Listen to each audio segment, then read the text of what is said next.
सालसीत बाबा देवस्थानच्या मुख्य गाभाऱ्यात गेल्या कित्येक पिढ्यांपासून महिला भक्तांना प्रवेश बंदी होती।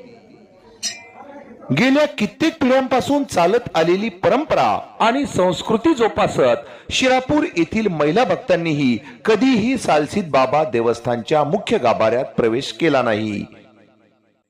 मात्र सालसीत बाबा देवस्थानच्या यात्रेनिमित्त आज इतिहासात पहिल्यांदाच सर्व महिला भक्तांसाठी सालसीत बाबा देवस्थानचा मुख्य गाभारा खुला करण्यात आला आहे। सालसीत बाबा यात्रा उत्सव 2026 शिरापूर तालुका पाथर्डी जिल्हा अहिल्यानगर येणाऱ्या सर्व भाविक भक्तांचे सर्व ग्रामस्थांच्या वतीने हार्दिक स्वागत। आज सालसीत बाबाच्या मंदिराचे ग्रामस्थांच्या वतीने स्त्रियांसाठी दरवाजा खुला केलेला आहे। तरी सर्व माता भगिनींना विनंती आहे